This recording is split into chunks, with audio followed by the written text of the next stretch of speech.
ಓಂ ಸಾಯಿರಾಮ್.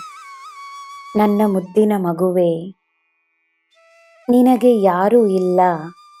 ನಿನ್ನನ್ನು ಅರ್ಥ ಮಾಡಿಕೊಳ್ಳಲು ಯಾರಿಗೂ ಸಾಧ್ಯವಿಲ್ಲವೆಂದು ನಿನಗೆ ಅನಿಸಿದರೆ ಅದರಲ್ಲಿರುವ ಸತ್ಯವೇನು ಗೊತ್ತೇ? ನೀನು ಅನನ್ಯ. ನೀನು ಮಾಡುವ ಒಳ್ಳೆಯ ಕಾರ್ಯಗಳನ್ನು ಎಲ್ಲರೂ ಅರ್ಥ ಮಾಡಿಕೊಳ್ಳುವ ಅಗತ್ಯವಿಲ್ಲ. ನಿನಗೆ ಅರ್ಥವಾಗಬೇಕಷ್ಟೇ. ನಿನ್ನಿಂದ ಉಂಟಾಗುವ ಸಂತೋಷ, ನಿನ್ನಿಂದ ಜನರಿಗಾಗುವ ಉಪಕಾರ, ನೀನು ಸಂಪಾದಿಸುವ ಪುಣ್ಯವೇ ಮುಖ್ಯ.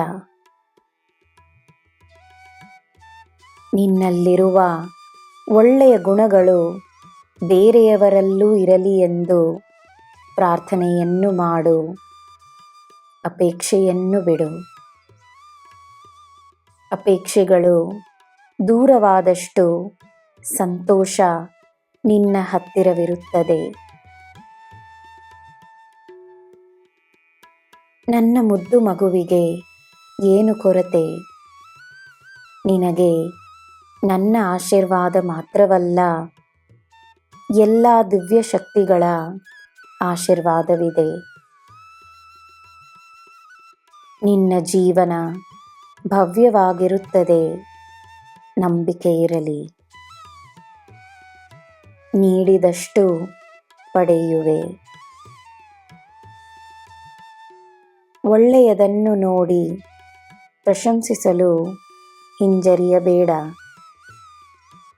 ಬೇರೆಯವರನ್ನು ಹೊಗಳುವುದರಿಂದ ನಿನ್ನ ಶಕ್ತಿ ಕಡಿಮೆಯಾಗದು, ಇನ್ನೂ ಹೆಚ್ಚಾಗುತ್ತದೆ. ನೀನು ನೀಡುವ ಪ್ರೇರಣೆ ನಿನಗೆ ಗೌರವವನ್ನು ತಂದುಕೊಡುತ್ತದೆ.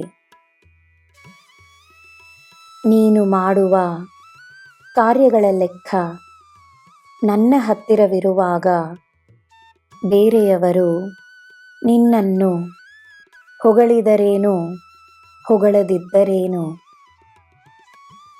ನನ್ನ ಮಗುವೆ, ನಾನು ನಿನ್ನನ್ನೇ ನೋಡುತ್ತಿದ್ದೇನೆ. ನಿನ್ನ ಮೇಲೆಯೇ ನನ್ನ ಗಮನವಿದೆ. ನಿನ್ನಲ್ಲಿಯೇ ನಾನಿದ್ದೇನೆ. ನಿನಗೋಸ್ಕರವೇ ನಾನಿದ್ದೇನೆ.